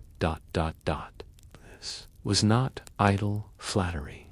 This was emotional governance. Their letters were part of a system, conveying updates, influencing appointments, and reinforcing alliances. Harem was not just a passive recipient of affection, she was a participant in imperial decision-making. And in the deeply patriarchal world of Ottoman politics, this was extraordinary. While Suleiman traveled, harem remained at Topkapi Palace, which was divided into public and private quarters. The harem apartments were expansive and heavily guarded. Women lived in a world of corridors, courtyards, and latticed screens, watching but rarely seen. At the heart of the harem was structure. Every role was ranked. Senior concubines oversaw younger women. Female administrators handled supplies, discipline, and education. Eunuchs, both African and white, acted as intermediaries between the harem and the outer court. Harem mastered this bureaucracy. She became matron and strategist, forging relationships with viziers, funding public works, and building a charitable foundation that included mosques, schools, hospitals, and soup kitchens. Her influence extended beyond the walls. She reshaped the idea of queenship in the Ottoman world, paving the way for the era known as the Sultanate of Women, in which imperial mothers and wives would dominate Ottoman politics for nearly a century. But such power came with enemies, and even love, once celebrated in poetry and gold, could become dangerous when entangled with succession. As harem rose in power, and Suleiman's affection defied tradition, what would happen when their sons, raised within the guarded embrace of the harem, began to threaten each other for the throne? Could the same walls that protected the mother become the cage that consumed her children? In the Ottoman Empire, succession was not primogeniture, the automatic inheritance of the throne by the eldest son. Instead, all sons of the Sultan were potential heirs, creating a volatile and dangerous dynamic inside the imperial palace. Each son was born of a different concubine, raised in the harem until adolescence, and then sent to govern a distant province, practice called Sunjak governorship. This was designed to test their administrative abilities and distance them from power struggles at court. But in reality, it often fueled rivalry. When the reigning sultan died, the sons raced back to the capital. The one who arrived first and secured the army's loyalty would usually ascend the throne. But this brutal race for power didn't end with coronation. It began there by custom and political necessity. The new sultan would execute his brothers to prevent any rival claims. It was a chilling tradition called fratricide, carried out not in anger, but in accordance with statecraft. And as harem's sons grew older, the stakes became lethally personal. Before harem's sons reached maturity, the court's affections rested on Kezade Mustafa, the eldest son of Suleiman, born of Mahidevran, another concubine. Mustafa was popular, competent, and admired by the military. He had served as governor of key provinces and was widely expected to succeed his father. Harem, however, saw Mustafa not as a sibling to her sons, but as a mortal threat. Her own sons, Mehmed, Selim, Bayezid, and Sahanjakud, not ascend the throne while Mustafa lived, and so the harem became a chessboard. Letters, rumors, and accusations began to circulate. Harem and her ally, Grand Vizier Rustam Pasha, also her son-in-law, were accused of plotting to undermine Mustafa's reputation with Suleiman. They insinuated that Mustafa was plotting treason, perhaps with Persian assistance. In 1553, during a military campaign in Persia, Suleiman summoned Mustafa to his tent. The prince arrived, unaware of what was coming. According to most accounts, Suleiman gave a silent signal. Eunuchs attacked Mustafa, strangling him with a bowstring, a method reserved for royalty, as it did not shed noble blood. Mustafa was 27 years old. The execution caused shockwaves across the empire. Soldiers wept, the people mourned. Riots broke out in Anatolia. Many believed Mustafa had been innocent, and that Harem, operating from within the privacy of the harem, had orchestrated his death. Her influence had reached its bloody zenith. The aftermath of Mustafa's death was politically useful, but personally shattering. Harem's sons now stood unopposed. But tragedy soon struck.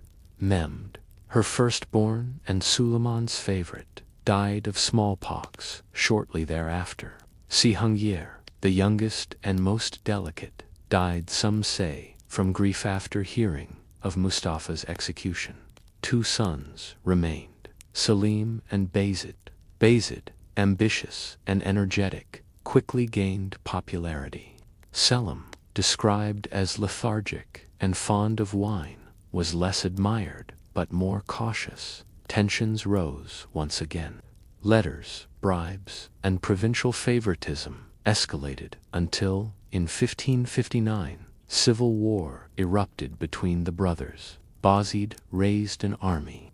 Selim did the same with Suleiman's support. The result was a crushing defeat for Bayezid. He fled to Persia, seeking asylum. But even there, the long arm of the Ottoman state found him.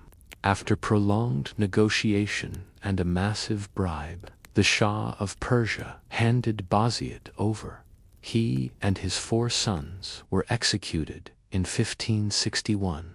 Only Selim, the least likely of Harem's children, remained. And yet, Harem never lived to see his coronation. She died in 1558.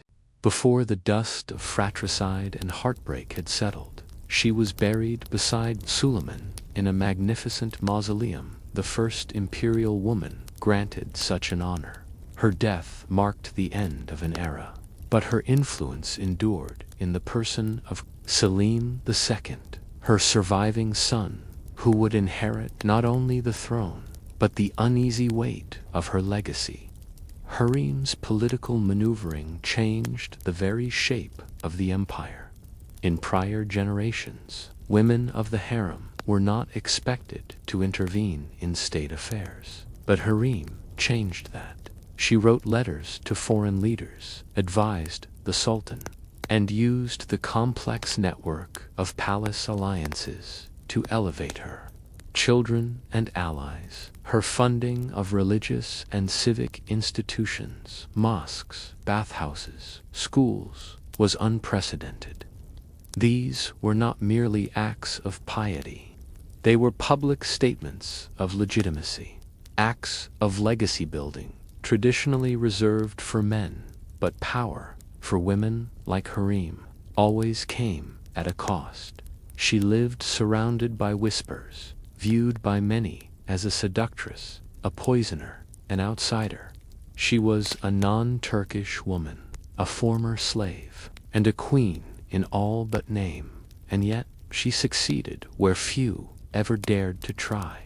She reshaped the institution of the harem into a political court. She embedded herself into the fabric of the state, and she opened the door for an entire century of women to follow mothers, wives, and concubines who would guide the empire from behind the curtain. The harem was not a place of hedonism, was a gilded cage. The women who lived there were educated, monitored, and shaped into vessels of dynastic continuation. For many, it was a life of confinement. For others, survival. But for Harem, it became something else, a throne of whispers, an empire of correspondence, and the ultimate site of transformation. She changed the meaning of a concubine. She became a wife, a mother, a political agent, and a builder of cities. And she did it without ever stepping onto the battlefield. But what would happen when Suleiman himself aged and died, leaving behind a legacy tied to a woman who rewrote the rules. Would her surviving son rule in her shadow or falter beneath it? By the 1560s, Suleiman the Magnificent was no longer the youthful conqueror who had taken Belgrade, defeated the Safavids, and ruled over the most expansive borders of the Ottoman Empire. He was old, ill, and increasingly withdrawn.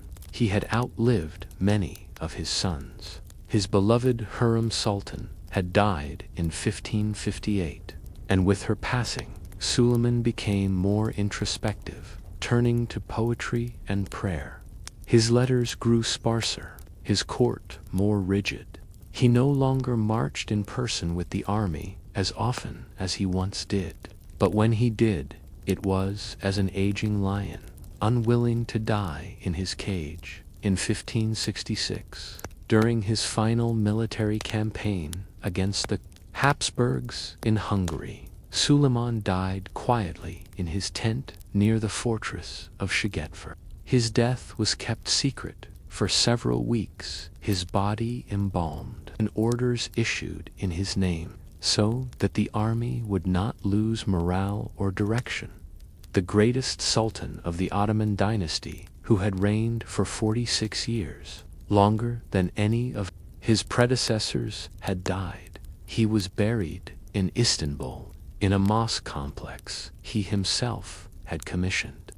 Beside the woman whose presence had scandalized his court and transformed his life, Harem, their twin mausoleums, remained side by side, not just as monuments to imperial grandeur, but to a love story that changed the mechanics of power in the Islamic world. With Suleiman's death, Selim, to Harem's only surviving son, ascended the throne. Unlike his father, Selim had no military ambition. He preferred wine, poetry, and the comforts of the palace. His court was dominated not by personal charisma, but by powerful viziers, such as Sakalu Mehmed Pasha, who effectively ran the empire for much of Selim's reign. Selim rarely left Istanbul. His reign saw significant naval engagements, including the Battle of Lepanto in 1571, where the Ottoman fleet suffered a rare but symbolic defeat at the hands of the Holy League. However, he also captured Cyprus, expanding Ottoman influence further into the Mediterranean. Selim was the first sultan who never personally led a campaign, a sharp departure from the traditions of his father and grandfather.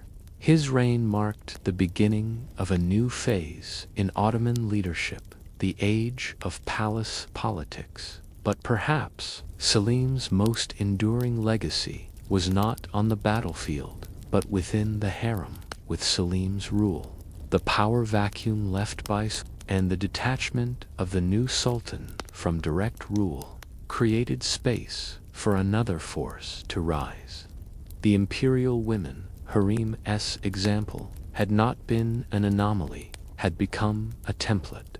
Selim's wife, Nurbanu Sultan, stepped into the role of valid Sultan Queen Mother upon his ascension. She became the de facto ruler behind the curtain, managing court appointments, overseeing diplomatic correspondence, and even influencing foreign policy, particularly in favor of the Venetians. Her suspected country of origin, Nurbanu, would serve as political guide and gatekeeper for her son Murad III, just as Harem had shaped Selim's rise, and thus began the era historians now call the Sultanate of Wamena, century from roughly 1533 to 1656, during which women of the harem exercised enormous influence over the Ottoman Empire. They were not figureheads. They were strategists, funders of mosques and hospitals, builders of cities, and guardians of imperial continuity. Their power was not publicly acknowledged, but it was widely understood, and none of it would have been possible without harems precedent. The harem had once been a place of exile for women captured in war or given as tribute. It was a holding pattern, a beautiful prison, where women waited sometimes for years for the sultan's attention, or their chance to produce a son. But by the late 16th century, the harem had become a school for power. Women were educated in languages, economics, religious law, and diplomacy. Those who gave birth to sons became mothers of princes, and, if their son became sultan, they became the valid sultan, the most powerful woman in the empire. They sat behind lattice windows. Yes, but their words crossed continents. Their edicts shaped cities. Their sons inherited crowns. In this way, the feminine and the imperial merge not in open councils or battlefields, but in letters, whispers, and architectural foundations. The history of empires often focuses on sultans and viziers, battles and treaties, but behind those events are the quiet revolutions, changes that happen not in a single moment, but across decades of persistence. Hurrem Sultan's transformation from captive to queen was one such revolution. She never rode into battle. She never wore a crown. Her name appears in no official line of rulers, but she changed the Ottoman Empire's structure from within. She showed that influence did not require titles, that love, properly cultivated, could shape armies, that the most guarded spaces could be command centers, not just be, "Oh, you do," IRS. And in doing so, she gave birth not only to sons, but to a political legacy that outlived them all. After Selim's death in 1574, his son, Murad III, ascended the throne under the guidance of Nurbanu Sultan, continuing the tradition of matriarchal power. Later, Kaiksem Sultan and Turhan Sultan would dominate the 17th century. In similar fashion, Harem's vision of women not as ornaments, but as operators of empire had become normalized. The harem remained, but it had been rewritten, no longer just a space of waiting and obedience. It became a machinery of dynastic resilience. But such power, as always, came at a cost. Women were still vulnerable to rumors. Intrigue remained constant, and succession still demanded blood. Yet, in the world of sultans, where men reigned by sword, the women of the harem reigned by silence, ceremony, and survival. Harem Sultan changed the meaning of love and power in an empire built on male conquest. In transforming the harem from a prison into a palace of politics, did she liberate herself for merely redesign the bars of a golden cage? In 1770, at the age of just 14, Maria Antonia Josepha Johanna of Austria was sent from Vienna to Versailles, where she would become Marie Antoinette, Dauphine of France. She arrived in a kingdom already in decline. France was burdened by war debts, paralyzed by outdated institutions, and ruled by a court obsessed with ceremony.